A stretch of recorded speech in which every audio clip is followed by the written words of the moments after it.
Hello friends, आज के इस वीडियो में हम लोग जो है यहाँ पर जो घटना चक्र के द्वारा जो है जीके का एक बुक जारी किया गया है। घटना चक्र 2025, ठीक है। जीके सामान्य ज्ञान की बुक जारी की गई है। काफ़ी बेहतरीन बुक है ये। यहाँ से अगर आप 2026 में जो है किसी का भी एग्ज़ाम दे रहे हैं, यानी कोई भी पेपर दे रहे हैं, तो वहाँ से जो है इस बुक से प्रश्न रहेंगे ही रहेंगे उस एग्ज़ाम में, ठीक है। तो वीडियो को पूरा देखिएगा और चैनल पर नए हो तो चैनल को सब्सक्राइब कर लीजिएगा। और आज के वीडियो में हम लोग जो है फिजिक्स के टॉपिक को कवर करेंगे, ठीक है। तो चलिए वीडियो को स्टार्ट करते हैं। अगर आप चैनल पर नए हो तो चैनल को सब्सक्राइब करके बेल आइकन को प्रेस कर लीजिएगा। तो चलिए हम लोग शुरू करते हैं। ये काफ़ी बेहतरीन बुक है। चलिए स्टार्ट करते हैं। चलिए, तो सामान्य विज्ञान में हम लोग जो है भौतिकी के आज हम लोग टॉपिक को देखेंगे। इसमें ये सभी टॉपिक को दिया गया है, तो एक एक करके हम लोग सभी टॉपिक्स को कवर करेंगे, ठीक है। तो चलिए शुरू करते हैं। चलिए थोड़ा सा इसका हम लोग इंट्रोडक्शन देखेंगे। पहले अंग्रेजी भाषा के साइंस शब्द का उद्भव लैटिन भाषा के शब्द साइंटिया से हुआ है, जिसका अर्थ ज्ञान या जानकारी होता है। संस्कृत भाषा का शब्द विज्ञान तथा अरबी भाषा शब्द इल्म भी यही अर्थ ज्ञान या जानकारी व्यक्त करता है, ठीक है। परीक्षा की दृष्टि से सामान्य विज्ञान का तात्पर्य सरल या साधारण विज्ञान से नहीं है। इसके अंतर्गत ऐसे विज्ञान को रखा गया है जिसका संबंध दिन प्रतिदिन हमारे आसपास घटित होने वाले कार्यों से होता है।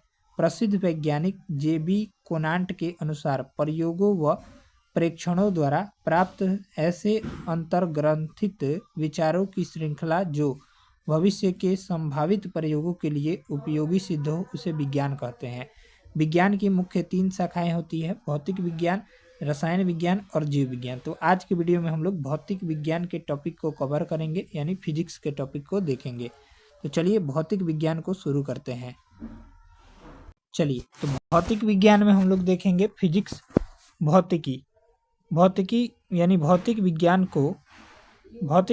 को अंग्रेजी शब्द में फिजिक्स कहते हैं, जो ग्रीक भाषा के एक शब्द फ्यूसिस से उत्पन्न हुआ है, जिसका अर्थ है प्रकृति या प्रकृति का ज्ञान। इसका तुल्य संस्कृत शब्द भौतिकी है, जिसका उपयोग भौतिकी जगत के अध्ययन से संबंधित है। हम भौतिकी का वर्णन प्रकृति के मूलभूत नियमों के अध्ययन तथा विभिन्न प्राकृतिक घटनाओं में इनकी अभिव्यक्ति के रूप में कर सकते हैं, ठीक है। तो भौतिक विज्ञान का पहला चैप्टर देखिए, तो मात्रक है पहला चैप्टर, यूनिट। तो यूनिट यानी मात्रक। किसी भी भौतिक राशि के मापन के लिए एक मानक की आवश्यकता होती है। इसी मानक को उस भौतिक राशि का मात्रक कहते हैं, ठीक है, मात्रक कहते हैं। मात्रक 2 वर्गों में विभाजित किया जाता है। पहला है मूल मात्रक यानी फंडामेंटल और बेस यूनिट, और दूसरा है व्युत्पन्न मात्रक, ठीक है। मूल मात्रक भौतिक राशियों के मापन के लिए 4 प्रकार प्रचलित है। पहला है सीजीएस पद्धति। इस पद्धति में लंबाई, द्रव्यमान और समय के मात्रक क्रमशः सेंटीमीटर, ग्राम, सेकंड हैं, इसलिए इसे सेंटीमीटर, ग्राम, सेकंड अथवा सीजीएस पद्धति कहते हैं। इसे फ्रेंच या मीटरी पद्धति भी कहते हैं। नोट: यांत्रिकी में आने वाली सभी भौतिक राशियों की लंबाई, द्रव्यमान तथा समय के मात्रकों में व्यक्त किया जाता है। इन तीनों राशियों के मात्रक एक दूसरे से पूर्णतया स्वतंत्र हैं तथा इनमें से किसी एक को किसी अन्य मात्रक में परिवर्तित अथवा उससे संबंधित नहीं किया जा सकता। अतः इन राशियों को मूल राशियाँ कहते हैं। इसके मात्रक को मूल मात्रक कहते हैं। दूसरा है एफपीएस पद्धति। इसे ब्रिटिश पद्धति भी कहते हैं। इस पद्धति में लंबाई, द्रव्यमान और समय के मात्रक क्रमशः फुट, पाउंड और सेकंड होते हैं। एमकेएस पद्धति तीसरा है। इसमें लंबाई, द्रव्यमान और समय के मात्रक क्रमशः मीटर, किलोग्राम और सेकंड होते हैं। एसआई पद्धति वर्ष 1960 में पेरिस में अंतर्राष्ट्रीय मापतौल महाअधिवेशन में इस पद्धति को स्वीकार किया गया था। वर्तमान में इसी एसआई पद्धति का प्रयोग जो है किया जाता है। इस पद्धति में 7 मूल मात्रक होते हैं, जो कौन कौन से हैं तो हम लोग देखेंगे। पहला है एसआई मूल राशियों एवं उसके मात्रक यहाँ पर दिए गए हैं, ठीक है। तो चलिए देखते हैं। पहला है मूल राशि, एसआई मात्रक और प्रतीक। पहला है लंबाई। लंबाई का मात्रक क्या होता है तो मीटर होता है, इसका संकेत एम होता है। द्रव्यमान का मात्रक किलोग्राम होता है, संकेत केजी होता है। समय का मात्रक सेकंड होता है, संकेत एस होता है। विद्युत धारा का मात्रक एम्पियर होता है, संकेत ए होता है।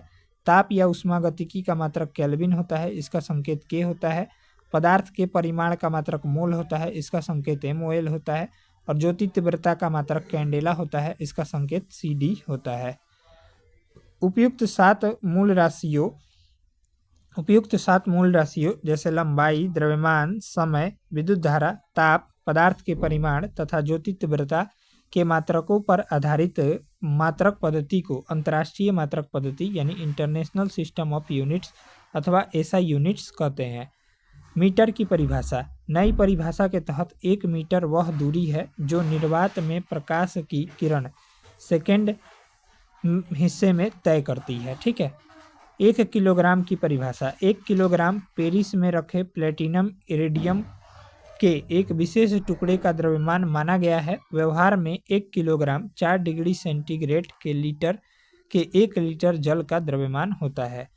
हालांकि मई 2019 में भारत सहित विश्व के 101 देशों ने किलोग्राम की नई परिभाषा को अपना लिया है। नई परिभाषा के अनुसार अब 1 किलोग्राम को प्लांक नियतांक के आधार पर मापा जाता है। ये प्रश्न जो है SSC JEE 2021 में पूछा गया था। ठीक है।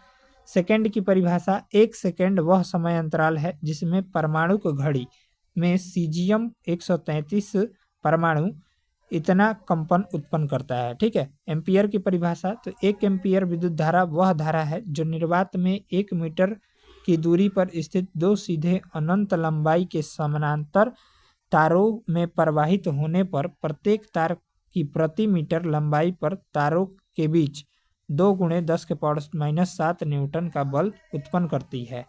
मई 2019 में अंगीकृत नई परिभाषा के तहत एम्पियर जो है मूल विद्युत आवेश के आधार पर परिभाषित किया जाता है। केल्विन की परिभाषा। 1 केल्विन जल के त्रिक बिंदु के ऊष्मागतिक ताप 1/273.15 भाग होता है। मई 2019 से अंगीकृत नई परिभाषा के तहत केल्विन को बोल्ट्जमैन नियतांक द्वारा परिभाषित किया जाता है। ठीक है, याद रखिएगा। कैंडेला की परिभाषा। किसी निश्चित दिशा में किसी प्रकाश स्रोत की ज्योति तीव्रता 1 कैंडेला तब कही जाती है जब यह स्रोत उस दिशा में 540 × 10⁻12 हर्ट्ज आवृत्ति या 1/683 वाट प्रति स्टेरेडियन तीव्रता का एक वर्णी प्रकाश उत्सर्जित करता है। ठीक है, तो 1 रेडियन एक कैंडेला कहा जाएगा।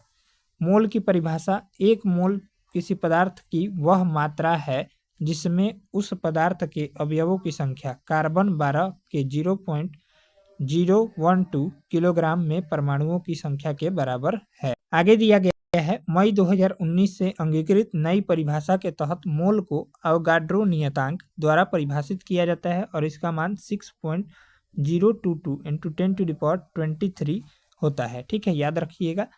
व्युत्पन्न राशियाँ। व्युत्पन्न मात्रक देखिए। व्युत्पन्न मात्रक। लंबाई, द्रव्यमान, समय, विद्युत धारा, ज्योति तीव्रता, ताप तथा पदार्थ के परिमाण के अतिरिक्त अन्य सभी भौतिक राशियों के मात्रक एक अथवा अधिक मूल मात्रकों पर उपयुक्त घाते लगाकर प्राप्त किए जाते हैं। ऐसे मात्रक को जो है व्युत्पन्न मात्रक कहते हैं।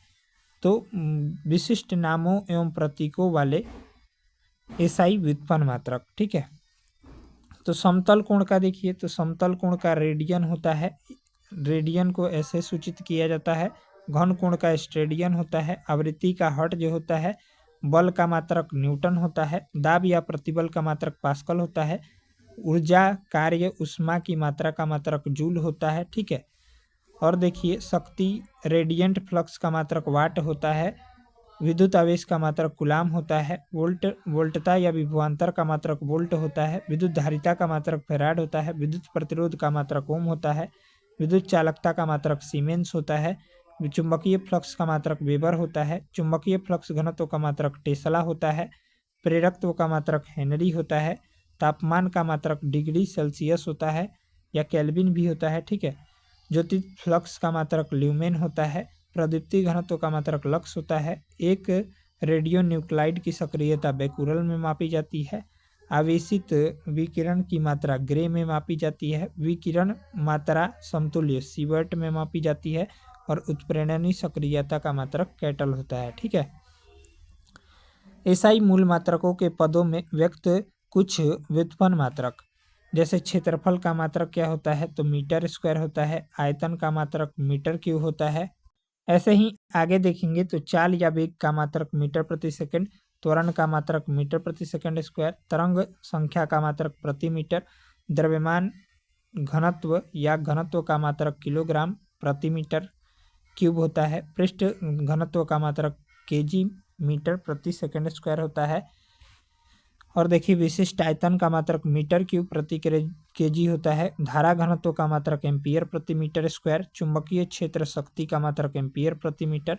पदार्थ की सांद्रता का मात्रक मोल प्रति मीटर क्यूब। द्रव्यमान सांद्रता का मात्रक केजी प्रति मीटर क्यूब और ज्योति मर्यादा का मात्रक कैंडेला प्रति मीटर स्क्वायर होता है। सामान्य प्रयोग के लिए एसआई मात्रकों के अतिरिक्त कुछ अन्य मात्रक भी दिए गए हैं, जैसे मिनट। 1 मिनट में 60 सेकंड होता है। 1 घंटा, ये घंटा को एच से सूचित किया जाता है और 60 मिनट में 3600 सेकंड होता है। दिन को डी से सूचित किया जाता है और 24 घंटा में जो है 86,8640 सेकंड होता है। ठीक है। वर्ष का मात्रक देखिए तो 365 दिन में इतना होता है। डिग्री का मात्रक 1 डिग्री बराबर पाई/180 रेडियन होता है। लीटर एक इतना याद रखिएगा। और टन 1 टन बराबर 1000 केजी होता है। 1 कैरेट बराबर 200 mg होता है। ठीक है। 1 बार बराबर 0.1 या 10⁵ पास्कल के बराबर होता है। ठीक है। क्यूरी जो है इतना के बराबर होता है, याद रखिएगा। रंटजन का ये हो जाएगा। ठीक है। ये इतना इम्पोर्टेंट नहीं है। 1 क्विंटल में 100 केजी होता है। बॉर्न जो है इतना के बराबर होता है। एयर जो है इतना के बराबर होता है। हेक्टेयर ये सब उतना इम्पोर्टेंट नहीं है। हाँ, यहाँ पर याद रखिएगा एक मानक वायुमंडलीय दाब 1 एटमॉस्फेयर बराबर इतना होता है 1.013 इंटू 10⁵ पास्कल। चलिए अगला देखते हैं। प्रकाश वर्ष का प्रयोग अधिक लंबी दूरियों को मापने के लिए किया जाता है। ये RAS प्री 1999 में जो है ये प्रश्न आपका आ चुका है। ठीक है। तो ध्यान पूर्वक इसको देखिएगा। चलिए अगला प्रश्न है। एक प्रकाश वर्ष बराबर 9.46 इंटू 10⁵15 मीटर होता है। ये आपका CPO SI 2016 में पूछा जा चुका है। याद रखिएगा 9.46 इंटू 10⁵15 मीटर। अगला देखिए, पारसेक जो है दूरी मापने की सबसे बड़ी इकाई होती है। पारसेक क्या है तो दूरी मापने की सबसे बड़ी इकाई होती है। ये SSC CGL आपका 2010 में पूछा जा चुका है। ठीक है। 1 पारसेक बराबर कितना होता है तो 1 पारसेक बराबर 3.26 प्रकाश वर्ष बराबर 3.08 इंटू 10⁻16 मीटर के बराबर होता है। नॉटिकल मील समुद्री दूरी का मापन का मात्रक है। ठीक है। 1 नॉटिकल मील बराबर 1852 मीटर के बराबर होता है। ये आपका जो है ये प्रश्न UP PCS में पूछा जा चुका है। नेक्स्ट है, मेगावाट बिजली के मापन की इकाई है जो विद्युत उत्पादन केंद्र में उत्पन्न की जाती है। यह आपका SSC CGL Tier 1 में पूछा जा चुका है 2021 में, याद रखिएगा। नेक्स्ट है, 1 मेगावाट बराबर 10⁶ वाट के बराबर होता है और 1 हॉर्स पावर 746 वाट के बराबर होता है। ये इंपॉर्टेंट है। अगला देखिए, अगला यहाँ पर दिया गया है क्यूसेक जल प्रवाह की दर मापने की इकाई है। क्यूसेक क्या है तो जल प्रवाह दर मापने की इकाई है। 1 क्यूसेक बराबर कितना होता है तो आपका 28.317 लीटर प्रति सेकंड होता है। वायुमंडल में ओजोन परत की मोटाई डॉप्सन में मापी जाती है। याद रखिएगा, वायुमंडल में ओजोन परत की मोटाई जो है डॉप्सन में मापी जाती है। इंपॉर्टेंट है। 1 डॉप्सन इकाई मानक ताप और दाब पर 10 माइक्रोमीटर ओजोन परत को व्यक्त करती है। 1 डॉप्सन बराबर कितना होता है तो 1 डॉप्सन इकाई बराबर 2.69 इंटू 10⁻20 ओजोन अणु प्रति वर्ग मीटर होता है। एम्पियर जो है ये आपका विद्युत धारा का मात्रक होता है। कूलाम या एम्पियर सेकंड विद्युत आवेश की इकाई है। याद रखिएगा, इंपॉर्टेंट है। इंपॉर्टेंट है, याद रखिएगा। एंगस्ट्रम प्रकाश एवं विद्युत चुंबकीय तरंग की लंबाई का मात्रक होता है। और यहाँ पर याद रखिएगा 1 एंगस्ट्रम बराबर 10⁻⁻10 मीटर के बराबर होता है। अगला देखिए, वायुमंडलीय वायु दाब का गैर एसआई मात्रक, वायु दाब का गैर एसआई मात्रक बार होता है। और ये प्रश्न जो है आपका यूपी पीसीएस 2018 में पूछा जा चुका है। ठीक है। अगला है, कैलोरी उष्मा की मात्रा का मात्रक होता है। कैलोरी उष्मा की मात्रा का मात्रक होता है। और एक छूट गया, तो एक बार बराबर 10⁵ पास्कल के बराबर होता है। नेक्स्ट है, बल का सीजीएस पद्धति में मात्रक जो है ये आपका डाइन होता है। और बल का एसआई मात्रक न्यूटन होता है। ठीक है, याद रखिएगा। और 1 न्यूटन बराबर कितना होता है, तो 10⁵ डाइन के बराबर होता है। ठीक है। अगला प्रश्न देखिए, अगला है 1 नैनोमीटर समतुल्य है तो 10⁻⁻7 सेंटीमीटर या 10⁻⁹ मीटर के। ठीक है। अगला देखिए, यहाँ पर 6 फीट लंबे व्यक्ति को नैनोमीटर में व्यक्त किया जाता है। 1 नैनोमीटर बराबर 10⁻⁹ मीटर, 1 फीट बराबर इतना 0.305 मीटर गुणे 10⁻7 नैनोमीटर। और 6 फीट बराबर देखिए तो 183 गुणे 10⁻7 नैनोमीटर होता है। ठीक है। आवेग का मात्रक क्या होता है, तो याद रखिएगा आवेग इम्पल्स का मात्रक जो है न्यूटन सेकंड होता है। ये आपका सभी परीक्षा के लिए इम्पोर्टेंट बुक है, काफ़ी महत्वपूर्ण तरीके से इसमें प्रश्न जो पूछे गए हैं वो दिए गए हैं सिर्फ। अगला देखिए, कार्य का एसआई मात्रक क्या होता है, तो कार्य का एसआई मात्रक जूल होता है। ये आपका प्रश्न जो है यूपी पीसीएस प्री 2018 और 2019 में 2 बार आ चुका है। नेक्स्ट है, कार्य का सीजीएस पद्धति में मात्रक जो है अर्ग होता है। और 1 जूल जो है 10⁻7 अर्ग के बराबर होता है।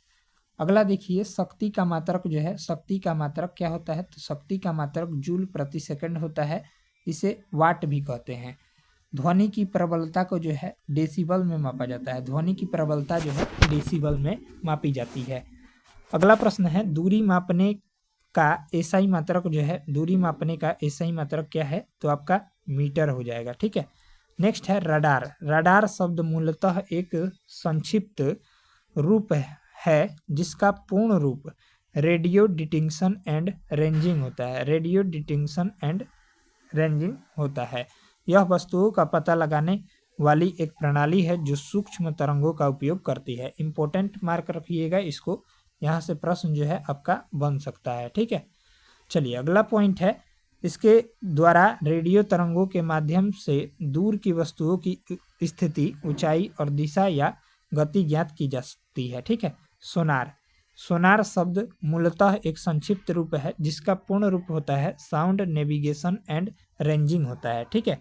इसका प्रयोग नौ चालकों द्वारा किया जाता है। इसका प्रयोग जो है नौ चालकों के द्वारा किया जाता है, याद रखिएगा। सोनार की सहायता से महासागर में डूबी हुई वस्तु की स्थिति, सोनार की सहायता से महासागर में डूबी हुई वस्तु की स्थिति जानने के लिए उच्च आवृत्ति की पराश्रव्य तरंगों को महासागर की गहराई में भेजा जाता है। ठीक है।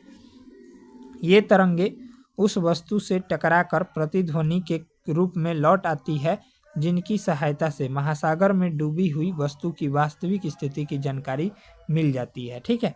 चलिए, अगला पॉइंट देखिए। तो हम लोग जो है कितने अच्छे तरीके से एक एक पॉइंट को क्लियर कर रहे हैं। ठीक है। तो वीडियो अगर अच्छा लगे तो वीडियो को लाइक कीजिएगा। तो चलिए हम लोग अगला पेज को देखते हैं। अगला पेज में पॉइंट दिया गया है पायरोमीटर। ठीक है। पायरोमीटर 1500 डिग्री सेल्सियस से अधिक तापमापन हेतु पायरोमीटर का प्रयोग किया जाता है। पूर्व में तेल की मात्रा जो है बैरल में मापी जाती थी, अब इसे घन मीटर क्यूबिक मीटर में मापा जाता है। और एक बैरल जो है 0.158987 घन मीटर के बराबर होता है। ठीक है। नोट, एक बैरल बराबर जो है 159 लीटर होता है। ये काफ़ी इंपॉर्टेंट पॉइंट है, आपको एग्जाम में यहाँ से प्रश्न जो है ये बनता है प्रश्न। नेक्स्ट है, रेडियो एक्टिवता का मात्रक क्यूरी है। लेंस की शक्ति का मात्रक डायोप्टर है। और चुंबकीय प्रेरण का मात्रक सीजीएस पद्धति में गॉस है। ठीक है, याद रखिएगा। और विद्युत प्रतिरोध का एसआई मात्रक ओम है। 1 माइक्रोन 10⁻⁻6 मीटर और तथा 10⁻⁻4 सेंटीमीटर को प्रदर्शित करता है। 1 माइक्रोन, याद रखिएगा, ये आपका एग्जाम में बन सकता है।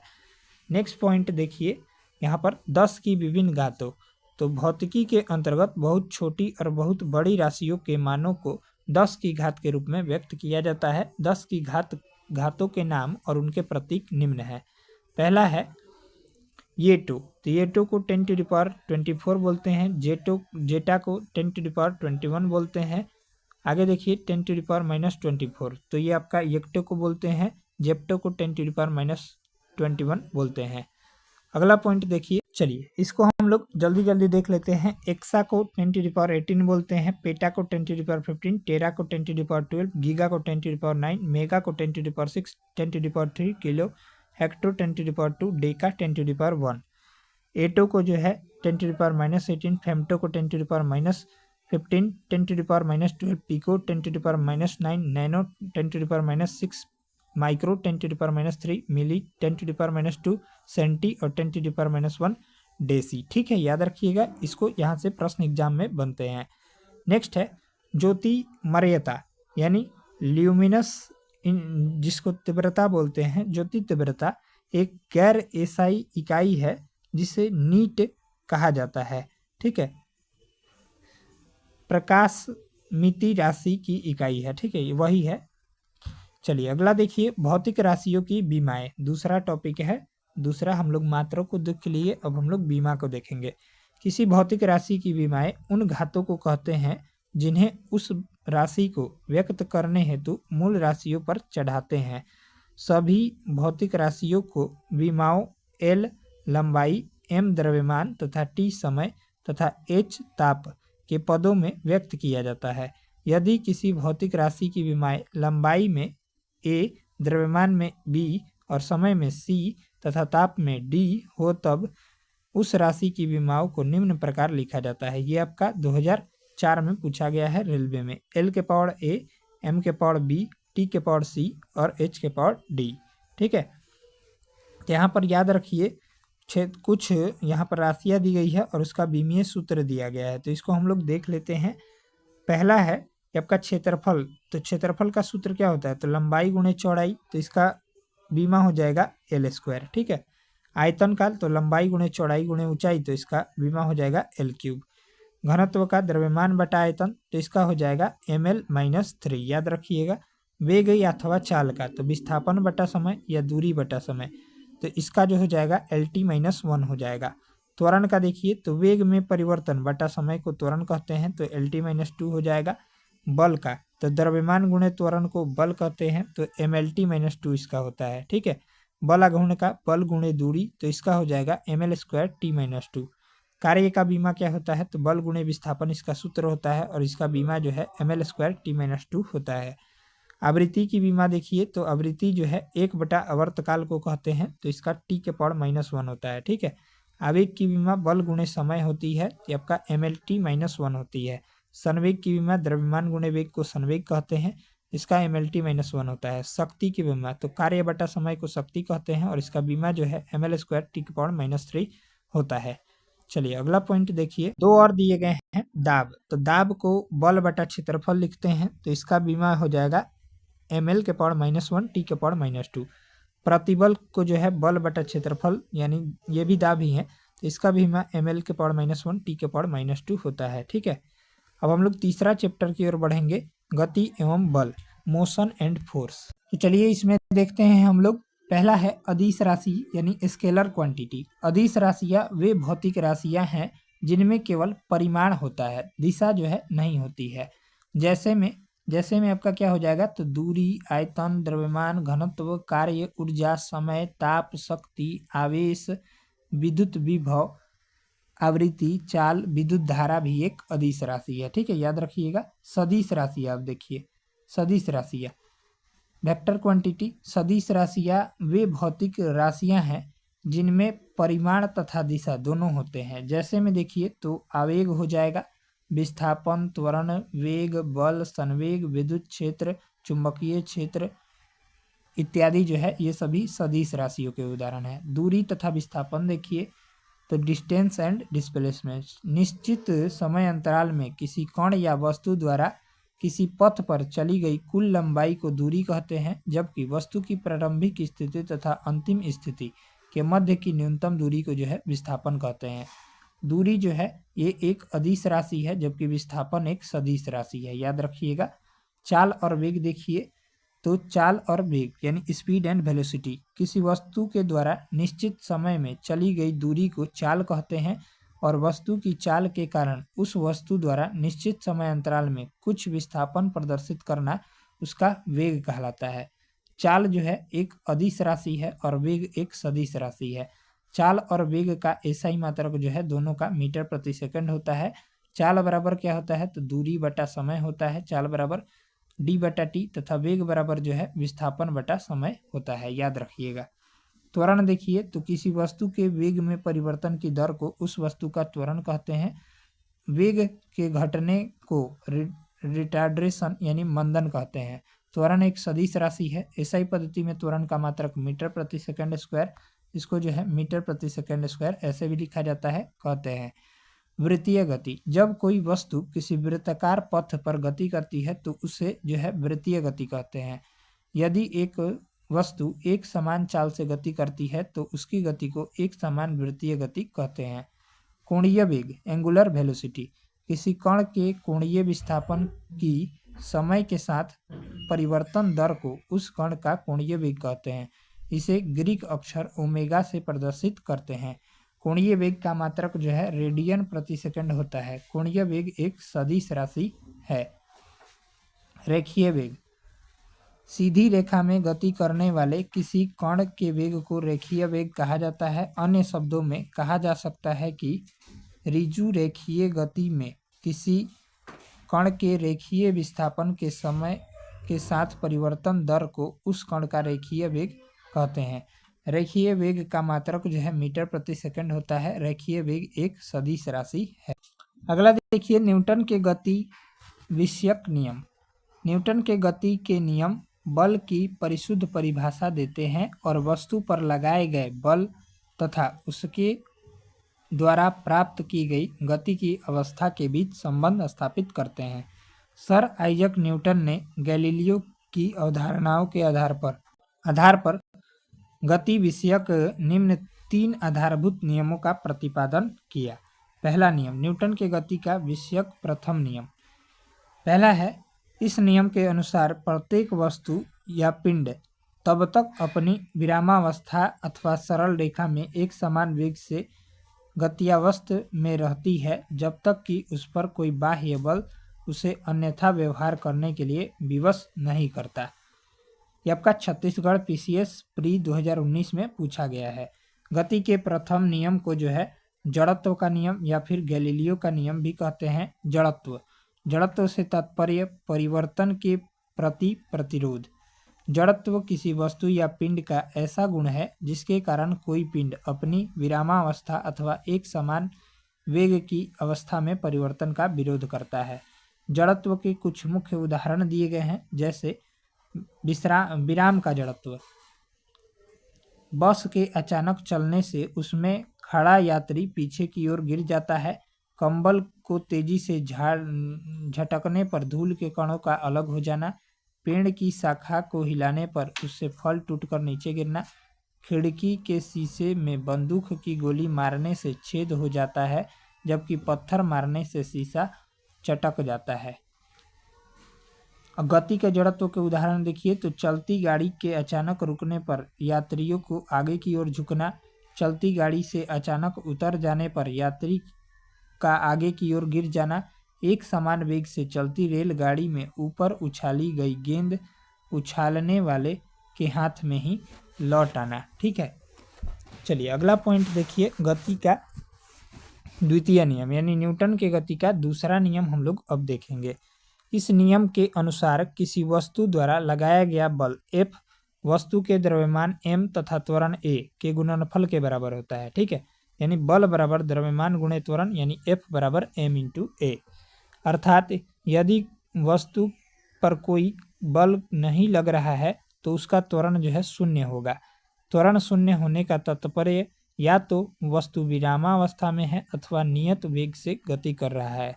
समीकरण F बराबर ma को ही न्यूटन के गति का द्वितीय नियम समीकरण कहते हैं।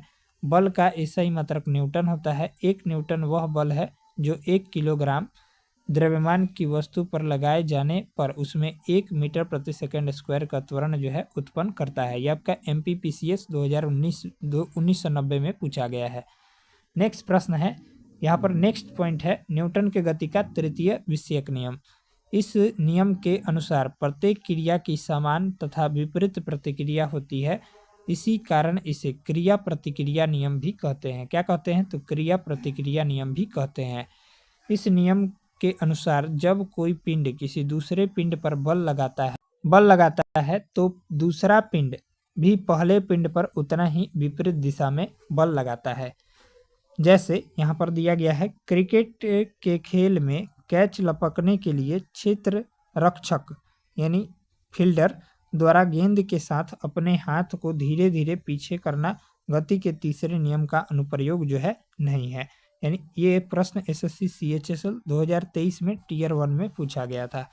उदाहरणार्थ, जब हम दीवार पर घुसा मारते हैं तो दीवार भी हमारे हाथ पर उतना ही बल लगाती है जिससे हमें चोट का एहसास होता है। दूसरा है नाव से कूदने पर नाव का पीछे की तरफ खिसकना। तीसरा है कुआं से पानी भरते समय रस्सी टूट जाने पर व्यक्ति का पीछे गिर जाना। नेक्स्ट देखेंगे बल की परिभाषा। बल वह बाह्य कारक है जो या तो किसी वस्तु की स्थिति में परिवर्तन कर देता है अथवा वस्तु की स्थिति में परिवर्तन करने का प्रयास करता है। बल जो है बल एक सदिश राशि है तथा इसका सही मात्रक न्यूटन होता है। वायु एक बहिर्जनित बल है। ये आपका SSC CHSL 2012 टियर 2 में पूछा गया है। नेक्स्ट देखिए एनीमोमीटर। एनीमोमीटर का उपयोग हवा के वेग तथा उसकी दिशा मापने के लिए किया जाता है। एनीमोमीटर का उपयोग। नेक्स्ट है घर्षण जो है असंपर्क बल नहीं है। ये आपका SSC MTS 2022 टियर 1 में पूछा गया है। नेक्स्ट है स्थैतिक घर्षण को स्व समायोजन बल माना जाता है। ये आपका SSC CHSL 2013 टियर 1 में पूछा गया है। नेक्स्ट है संवेग। किसी वस्तु के द्रव्यमान और वेग के गुणनफल को वस्तु का संवेग कहते हैं, अर्थात संवेग बराबर द्रव्यमान गुणे वेग, यानी संवेग P बराबर m/v होता है। ठीक है, याद रखिएगा, ये प्रश्न आता है आपके एग्जाम में। चलिए अगला देखिए, संवेग एक सदिश राशि है, इसे P से प्रदर्शित करते हैं। संवेग का सही मात्रक किलोग्राम मीटर प्रति सेकंड होता है। संवेग परिवर्तन। किसी वस्तु के संवेग परिवर्तन की दर वस्तु द्वारा लगाए गए बल के समानुपाती होती है। संवेग में परिवर्तन सदैव बल की दिशा में ही होता है। यह न्यूटन के गति का द्वितीय नियम का ही एक अन्य रूप है। स्पष्ट है कि बल समानुपाती संवेग परिवर्तन बटा समय। ठीक है, यदि किसी m द्रव्यमान की वस्तु का प्रारंभिक वेग u हो तब इसका प्रारंभिक संवेग mu होगा। t समय तक इस वस्तु पर बल F कार्य करने पर इसका अंतिम वेग v हो जाता है, अतः वस्तु का संवेग mv होगा। संवेग में परिवर्तन बराबर mv माइनस mu। ठीक है, तो F समानुपाती mv माइनस mu बटा t, F व्युत्क्रमानुपाती mv minus u by t, F समानुपाती ma या F बराबर ma। SI मात्रकों में स्थिरांक k का मान 1 होता है तो F बराबर ma खाली हो जाएगा। ठीक है, जो कि न्यूटन की गति का द्वितीय नियम है। संवेग संरक्षण का नियम देखिए, तो यदि दो अथवा दो से अधिक पिंडों के समुदाय पर कोई बाह्य बल न कार्य करे तो समुदाय का संयुक्त संवेग स्थिर अथवा संरक्षित बना रहता है। इसे जो है संवेग संरक्षण का नियम कहते हैं। अभिकेंद्र बल। तो अभिकेंद्र बल, जब कोई पिंड जब वृत्तीय पथ पर गति करता है तो पिंड पर वृत्त के केंद्र की तरफ एक बल कार्य करता है जिसे अभिकेंद्र बल सेंट्रीपिटल फोर्स कहते हैं। अन्य शब्दों में r त्रिज्या के किसी वृत्त में एक समान चाल v से गतिमान किसी वस्तु का त्वरण v² प्रति r वस्तु के केंद्र की ओर निर्दिष्ट होता है। केंद्र की ओर निर्दिष्ट इस बल को अभिकेंद्र बल कहते हैं।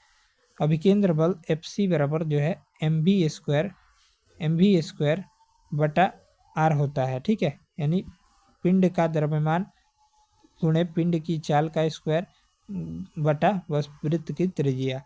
जब हम डोरी के एक सिरे पर पत्थर बांधकर उसे एक वृत्तीय पथ पर घुमाते हैं तब पिंड का अभिकेंद्र बल हमेशा हाथ की कार्य हाथ की ओर कार्य करता है और डोरी टूट जाने पर अभिकेंद्र बल एकाएक समाप्त हो जाता है, जिससे पिंड वृत्त की स्पर्श रेखा की दिशा में ऋजु रेखीय पथ पर सीधे चला जाता है। मौत के कुएं में कुएं की दीवार पर मोटरसाइकिल चलाना भी अभिकेंद्र बल के कारण ही संभव है। ठीक है, याद रखिएगा, मौत के कुएं में कुएं की दीवार पर मोटरसाइकिल चलाना भी अभिकेंद्र बल के कारण ही संभव हो पाता है। एक साइकिल सवार मोड़ पर मुड़ते समय गिरने से बचने के लिए अपने शरीर को अंदर की ओर झुका लेता है, जिससे उसे पर्याप्त अभिकेंद्री बल मिल जाता है। मोड़ पर रेल की पटरी व सड़कों पर अंदर की तरफ ढलान रखा जाता है, जिससे गाड़ियां न गिरे। यह भी पर्याप्त अभिकेंद्र बल प्राप्त करने के लिए ही किया जाता है। अब हम लोग अपकेंद्र बल देखेंगे। अपकेंद्र बल तो वृत्तीय गति करते पिंड पर अभिकेंद्र के लिए के अतिरिक्त एक जड़त्वीय छद्म बल भी कार्य करता है, जिसे अपकेंद्र बल कहते हैं। अपकेंद्र बल अभिकेंद्र बल के विपरीत बाहर की तरफ लगता है। अपकेंद्र बल का परिमाण में अभिकेंद्र बल के बराबर होता है। वॉशिंग मशीन का कार्य और दूध से मक्खन को अलग करना इसी बल के कारण यानी अपकेंद्री बल के कारण संभव है।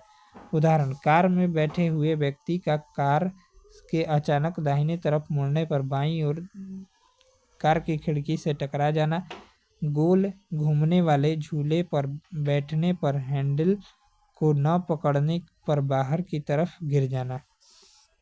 बल आघूर्ण, मोमेंटम ऑफ फोर्स और टॉर्क, किसी बल द्वारा किसी वस्तु को एक अक्ष के परितः घुमाने की क्रिया को बल आघूर्ण कहते हैं। किसी अक्ष के परितः एक बल का बल आघूर्ण उस बल के परिमाण तथा अक्ष से बल की क्रिया रेखा के बीच की लंबवत दूरी के गुणनफल के बराबर होता है। अर्थात बल आघूर्ण बराबर बल गुणे आघूर्ण भुजा। बल आघूर्ण एक सदिश राशि है, इसका ईसाई मात्रक न्यूटन मीटर होता है। उत्तोलक, यह एक सीधी अथवा मुड़ी हुई दृढ़ छड़ होती है जो किसी स्थिर बिंदु के चारों ओर स्वतंत्रता पूर्वक घूम सकती है। इसकी सहायता से किसी भारी बोझ को कम बल लगाकर उठाया जा सकता है।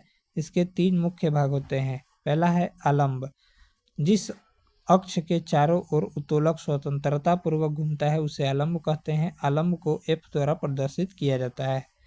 दूसरा है आयास, उत्तोलक द्वारा भारी बोझ को उठाने के लिए लगाया गया बल आयास कहलाता है। आयास को P द्वारा प्रदर्शित करते हैं। तीसरा है भार, उत्तोलक द्वारा उठाया गया बोझ भार कहलाता है, इसे W से प्रदर्शित करते हैं।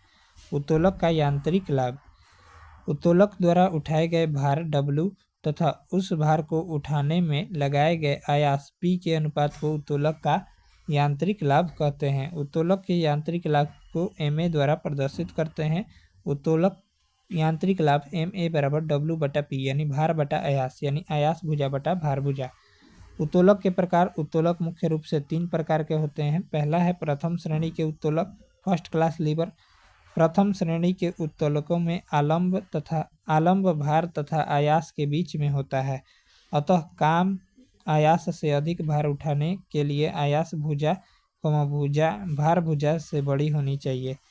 इसमें यांत्रिक लाभ एक से कम या एक से अधिक कुछ भी हो सकता है। प्रथम श्रेणी के उत्तोलक के उदाहरण जैसे कैंची, बोझ उठाने की मुड़ी, छड़, कील उखाड़ने का हथौड़ा, प्लास, बच्चों के झूलने का तख्ता, संडसी, नेल कटर, हैंड पंप आदि प्रथम श्रेणी के उत्तोलक हैं।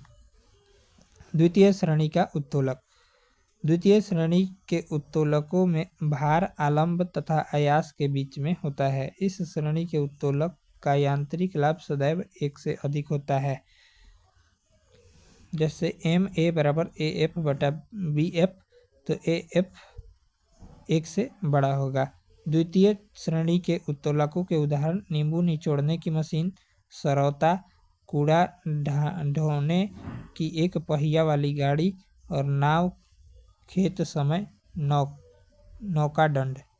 तृतीय श्रेणी का उत्तोलक, तृतीय श्रेणी के उत्तोलकों में आयास आलंब तथा भार के मध्य में होता है। इस श्रेणी के उत्तोलक का यांत्रिक लाभ सदैव 1 से कम होता है। तृतीय श्रेणी के उत्तोलक के उदाहरण जैसे किसान का हल, चिमटा, सीढ़ी, मनुष्य का हाथ आदि इस वर्ग के अंतर्गत आते हैं। गुरुत्व केंद्र। गुरुत्व केंद्र किसी वस्तु का वह बिंदु है जहां वस्तु का संपूर्ण द्रव्यमान संकेंद्रित होता है। कोई वस्तु तब तक स्थिर रहती है जब तक गुरुत्व केंद्र से जाने वाली ऊर्ध्वाधर रेखा उसके तल से होकर गुजरती है। संतुलन। कोई पिंड तब संतुलन में कहा जाता है जब इस पर लगने वाले बलों तथा बल आघूर्णों का परिणामी शून्य हो जाता है। संतुलन के प्रकार। संतुलन 3 प्रकार के होते हैं: अस्थायी, अस्थायी और उदासीन। अस्थायी। अस्थायी संतुलन। यदि किसी वस्तु को उसकी संतुलन अवस्था से थोड़ा विस्थापित किया जाए और बल हटाने पर यदि वस्तु पुनः अपनी पूर्व संतुलन अवस्था में आ जाए तो इसे अस्थायी संतुलन कहते हैं। अस्थायी संतुलन कहते हैं। अस्थायी संतुलन। यदि किसी वस्तु को उसकी संतुलन अवस्था से थोड़ा विस्थापित करके छोड़ा जाए और बल हटाने पर वह वस्तु पुनः संतुलन अवस्था में न आए तो उसे अस्थायी संतुलन कहते हैं। उदासीन संतुलन। यदि किसी वस्तु को उसकी संतुलन अवस्था से थोड़ा विस्थापित करके छोड़ा जाए तथा पुनः वह वस्तु अपनी पूर्व अवस्था में न आकर अपनी नई अवस्था में संतुलित हो जाए तो उस संतुलन को अस्थायी उदासीन संतुलन कहते हैं। इस प्रकार के संतुलन में वस्तु के केंद्र की स्थिति वस्तु की स्थिति बदलने पर नहीं बदलती है। अस्थायी संतुलन की शर्तें। किसी वस्तु के अस्थायी संतुलन में बने रहने के लिए निम्नलिखित शर्तों को पूरा करना आवश्यक होगा। पहला है, वस्तु का गुरुत्व केंद्र अधिक से अधिक नीचा होना चाहिए। गुरुत्व केंद्र से होकर जाने वाली ऊर्ध्वाधर रेखा वस्तु के आधार से होकर गुजरनी चाहिए। तीसरा इसलिए पीसा की मीनार तिरछी होते हुए भी नहीं गिरती क्योंकि इसके गुरुत्व केंद्र से गुजरने वाली ऊर्ध्वाधर रेखा इसके आधार से होकर गुजरती है। अब हम लोग जो है चौथा चैप्टर कार्य, सामर्थ्य एवं ऊर्जा यानी कार्य, ऊर्जा और शक्ति को देखेंगे। कार्य वह भौतिक प्रक्रिया है जिसमें किसी वस्तु पर बल लगाकर उसे बल की दिशा में विस्थापित किया जाता है। किसी वस्तु पर लगने वाले बल द्वारा किया गया कार्य आरोपित बल के परिमाण तथा बल की दिशा में वस्तु के विस्थापन के गुणनफल के बराबर होता है। किया गया कार्य W बराबर जो है बल गुणे विस्थापन यानी F/S होता है। कार्य अदिश राशि है और कार्य का ऐसा ही मात्रक जो है जूल होता है। नेक्स्ट है, यदि 1 न्यूटन का बल किसी पिंड को बल की दिशा में 1 मीटर विस्थापित कर दे तो किया गया कार्य 1 जूल होगा, अर्थात 1 जूल बराबर 1 न्यूटन गुणे 1 मीटर। शक्ति अथवा सामर्थ्य। किसी मशीन अथवा कर्ता के द्वारा कार्य करने की दर को सामर्थ्य यानी शक्ति कहते हैं। सामर्थ्य P बराबर W/T यानी कार्य बटा समय होता है। सामर्थ्य यानी शक्ति एक अदिश राशि है जिसका मात्रक जो है जूल प्रति सेकंड या वाट होता है। यह SSC/MTS 2019 में पूछा गया है। सामर्थ्य का एक अन्य मात्रक अश्वशक्ति भी है। एक अश्वशक्ति जो है 746 वाट के बराबर होता है। ये देखिए MPPCS SSC CGL में पूछा जा चुका है। ऊर्जा। किसी वस्तु के कार्य करने की क्षमता को ऊर्जा कहते हैं। ऊर्जा एक अदिश राशि है और इसका ऐसा ही मात्रक जूल होता है। ऊर्जा के अनेक रूप जैसे यांत्रिक ऊर्जा, ऊष्मा ऊर्जा, प्रकाश ऊर्जा, ध्वनि ऊर्जा इत्यादि हैं। यांत्रिक ऊर्जा, यह किसी पिंड को कुछ यांत्रिक कार्य करने की क्षमता प्रदान करती है। यह 2 प्रकार की होती है, गतिज ऊर्जा और स्थितिज ऊर्जा। यांत्रिक ऊर्जा जो है गतिज ऊर्जा और स्थितिज ऊर्जा के योग को कहते हैं। गतिज ऊर्जा, किसी गतिमान पिंड में उसकी गति के कारण उत्पन्न ऊर्जा को गतिज ऊर्जा कहते हैं। गतिज ऊर्जा बराबर 1/2 mv² के बराबर होता है। गतिज ऊर्जा एक जो है अदिश राशि है। गतिज ऊर्जा Ke बराबर 1/2 mv² होता है। स्थितिज ऊर्जा, किसी वस्तु में उसकी स्थिति अथवा आकृति में परिवर्तन के कारण जो ऊर्जा होती है उसे स्थितिज ऊर्जा कहते हैं। स्थितिज ऊर्जा के कई रूप हैं, जैसे प्रत्यास्थ स्थितिज ऊर्जा, गुरुत्वीय स्थितिज ऊर्जा और वैद्युत स्थितिज ऊर्जा। पृथ्वी तल से h ऊंचाई तक उठाई गई किसी m द्रव्यमान की वस्तु की स्थितिज ऊर्जा m × g × h होगी, अर्थात स्थितिज ऊर्जा Pe बराबर m × g × h होता है। उदाहरण, तनी हुई कमानी की ऊर्जा स्थितिज ऊर्जा है। तनी हुई कमानी की ऊर्जा जो है स्थितिज ऊर्जा का उदाहरण है, और बांध बनाकर रोके गए जल की ऊर्जा जो है स्थितिज ऊर्जा का उदाहरण है।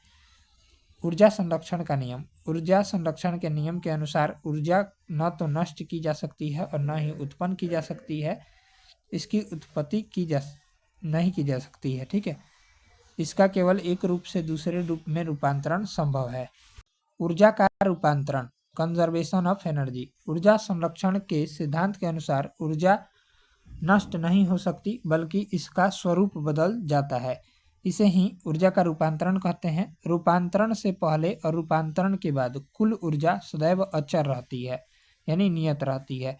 ऊर्जा रूपांतरण करने वाले उपकरण दिए गए हैं, ये आपके लिए इम्पोर्टेंट है एग्जाम के लिए। पहला है इलेक्ट्रिक पंखा। इलेक्ट्रिक पंखा जो है ये आपका विद्युत ऊर्जा से यांत्रिक ऊर्जा में बदलता है। विद्युत बल्ब ये विद्युत ऊर्जा को प्रकाश एवं ऊष्मा ऊर्जा में बदलता है। विद्युत सेल रासायनिक ऊर्जा से विद्युत ऊर्जा में परिवर्तित करता है। मोमबत्ती रासायनिक ऊर्जा को प्रकाश एवं ऊष्मा ऊर्जा में बदलता है। फोटो इलेक्ट्रिक सेल प्रकाश से विद्युत ऊर्जा में बदलता है। डायनेमो यांत्रिक ऊर्जा को विद्युत ऊर्जा में। लाउड स्पीकर विद्युत ऊर्जा को ध्वनि ऊर्जा में। सितार यांत्रिक से ध्वनि ऊर्जा में। स्टीम इंजन ऊष्मा ऊर्जा को यांत्रिक ऊर्जा में। टरबाइन का चलना यांत्रिक से विद्युत ऊर्जा में। प्रकाश संश्लेषण सौर ऊर्जा से रासायनिक ऊर्जा। विद्युत जनित्र यांत्रिक ऊर्जा से विद्युत ऊर्जा में। और विद्युत मोटर विद्युत ऊर्जा से यांत्रिक ऊर्जा में। और डीजल इंजन रासायनिक ऊर्जा से यांत्रिक ऊर्जा में।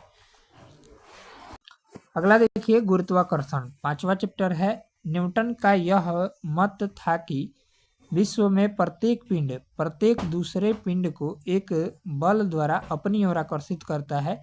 इस सार्वत्रिक आकर्षण बल को ही गुरुत्वाकर्षण कहते हैं। गुरुत्वाकर्षण का सार्वत्रिक नियम, लॉ ऑफ यूनिवर्सल ग्रेविटेशन। गुरुत्वाकर्षण का सार्वत्रिक नियम न्यूटन द्वारा दिया गया था। तो गुरुत्वाकर्षण का सार्वत्रिक नियम जो है न्यूटन द्वारा दिया गया था। यही कारण है कि इसे न्यूटन का गुरुत्वाकर्षण नियम भी कहते हैं। इस नियम के अनुसार दो पिंड के बीच लगने वाले आकर्षण बल का परिमाण उन पिंडों के द्रव्यमान के गुणनफल के समानुपाती तथा उनके बीच की दूरी के वर्ग के व्युत्क्रमानुपाती होता है, अर्थात F बराबर G m1m2/r² होता है, जहां F जो है बल है और m1 और m2 पहले और दूसरे पिंड के द्रव्यमान है और r दोनों के बीच की दूरी है। यहाँ G गुरुत्वाकर्षण नियतांक या स्थिरांक है, जिसका मान 6.67 × 10⁻11 न्यूटन मीटर स्क्वायर प्रति किलोग्राम स्क्वायर होता है। एसआई प्रणाली में मूल मात्रकों के पद में G का मात्रक जो है किलोग्राम प्रति किलोग्राम मीटर क्यूब प्रति सेकंड स्क्वायर भी लिखा जाता है। स्थिरांक G एक जो है अदिश राशि है। हेनरी कैवेंडिश ने पृथ्वी के द्रव्यमान और घनत्व के साथ गुरुत्वाकर्षण स्थिरांक के मापन का वर्जन जून 1798 में किया था। ये SSC CHSL 2022 में पूछा गया है। गुरुत्व से आशय उस आकर्षण बल से है जिससे पृथ्वी किसी वस्तु को अपनी केंद्र की ओर खींचती है। पृथ्वी का गुरुत्वीय केंद्र किसी ऊंचाई से मुक्त रूप से छोड़ी गई कोई वस्तु पृथ्वी के गुरुत्व बल के कारण पृथ्वी की ओर गिरने लगती है तथा उसके गिरने का वेग निरंतर बढ़ता रहता है। अतः वस्तु के वेग में प्रति सेकंड होने वाली इस वृद्धि को गुरुत्वीय त्वरण कहते हैं। इस प्रकार पृथ्वी का गुरुत्वीय त्वरण मुक्त रूप से पृथ्वी की ओर गिरती किसी वस्तु के वेग में 1 सेकंड में होने वाली वृद्धि है। यदि पृथ्वी का गुरुत्वाकर्षण बल अचानक लुप्त हो जाता है तो वस्तु का वास्तविक भार शून्य हो जाएगा, परंतु उसके द्रव्यमान में कोई परिवर्तन नहीं होगा। गुरुत्वीय त्वरण को G से प्रदर्शित करते हैं। गुरुत्वीय त्वरण को जो है G से प्रदर्शित करते हैं। जिसे प्रदर्शित करते हैं, और जी का मान जो है, जी का मान 9.8 मीटर प्रति सेकंड स्क्वायर होता है। गुरुत्वीय त्वरण किसी वस्तु के आकार, गुरुत्वीय त्वरण किसी वस्तु के आकार और द्रव्यमान आदि पर निर्भर जो है नहीं करता है। गुरुत्वीय त्वरण का मात्रक मीटर प्रति सेकंड स्क्वायर अथवा न्यूटन प्रति किलोग्राम होता है। जी के मान में परिवर्तन। पृथ्वी के ध्रुवों पर जी का मान अधिकतम तथा भूमध्य रेखा पर सबसे कम होता है। पृथ्वी की सतह से ऊपर या नीचे जाने पर जी का मान जो है घटता है। लिफ्ट में पिंड का भार। जब लिफ्ट नीचे की ओर यात्रा करती है तो लिफ्ट में स्थित पिंड का भार घटता प्रतीत होता है, और जब लिफ्ट ऊपर की ओर यात्रा करती है तो लिफ्ट में स्थित पिंड का भार बढ़ता प्रतीत होता है। जब लिफ्ट एक समान वेग से ऊपर या नीचे गति करती है तो लिफ्ट में स्थित पिंड का भार में कोई परिवर्तन नहीं होता है, अर्थात अपरिवर्तित रहता है। यदि लिफ्ट के नीचे की ओर जाते समय लिफ्ट का त्वरण गुरुत्वीय त्वरण जी से अधिक हो जाए, तब लिफ्ट में स्थित पिंड उसकी फर्श से उठकर उसकी छत से जा लगेगा। यदि नीचे की ओर जाते समय लिफ्ट की डोरी टूट जाए तो वह मुक्त पिंड फ्री बॉडी की भांति नीचे गिरेगी। ऐसी स्थिति में लिफ्ट में स्थित पिंड का भार जो है ये आपका शून्य होगा। लिफ्ट में स्थित पिंड का भार जो है क्या होगा, तो शून्य हो जाएगा। ठीक है।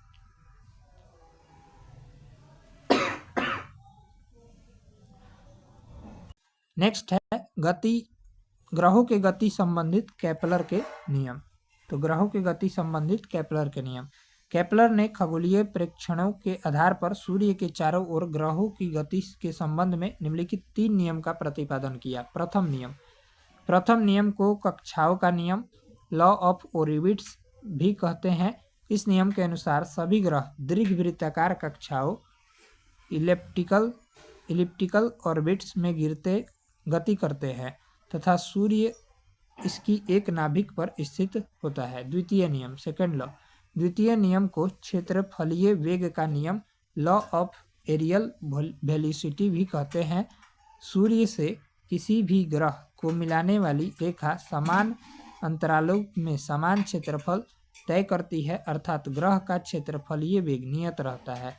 द्वितीय नियम यह बताता है कि जब ग्रह सूर्य से दूरस्थ होता है तो उसकी गति न्यूनतम तथा सूर्य के समीप होने पर उसकी गति जो है अपेक्षाकृत अधिकतम होती है। केपलर का द्वितीय नियम कोणीय संवेग संरक्षण के नियम पर आधारित है। केपलर का द्वितीय नियम कोणीय संवेग संरक्षण के नियम के तुल्य है।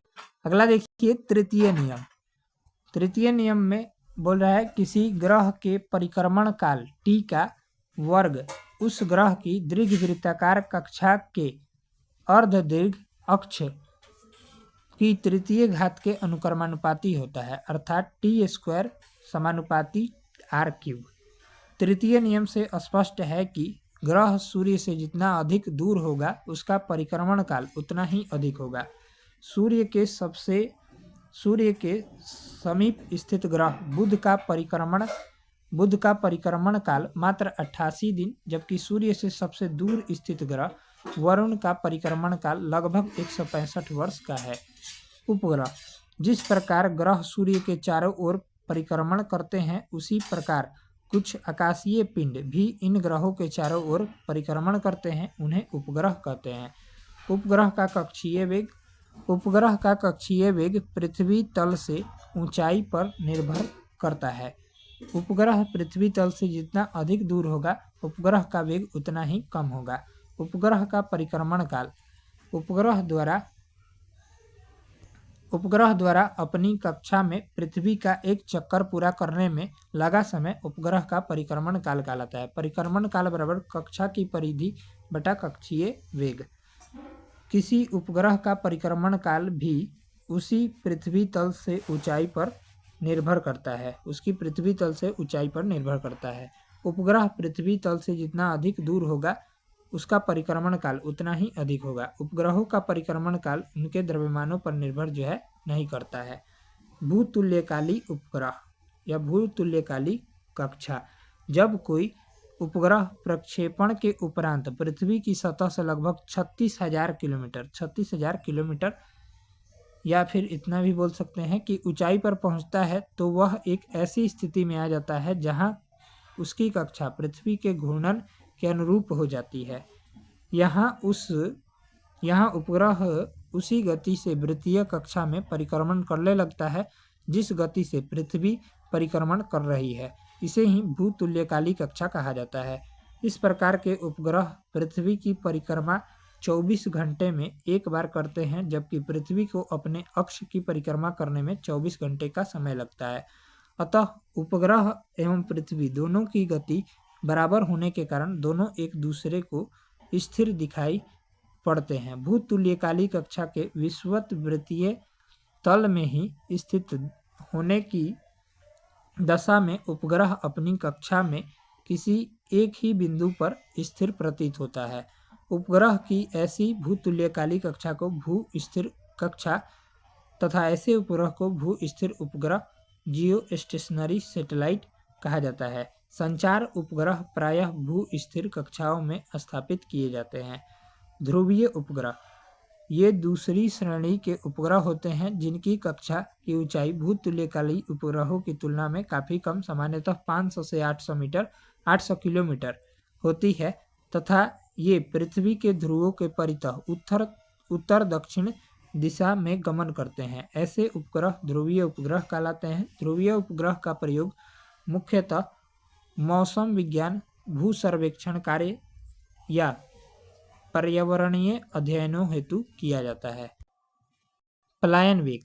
पलायन वेग वह न्यूनतम वेग है जिससे किसी पिंड को पृथ्वी की सतह से ऊपर की ओर फेंकने पर पिंड पृथ्वी के गुरुत्व क्षेत्र को पार कर जाता है तथा पृथ्वी पर वापस नहीं लौटता है। ठीक है।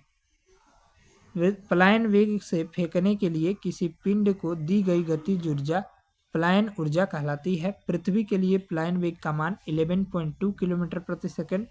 यदि पृथ्वी तल से कोई वस्तु 11.2 किलोमीटर प्रति सेकंड या उससे अधिक वेग से ऊपर फेंकी जाए तो वह वस्तु पृथ्वी पर वापस नहीं आएगी।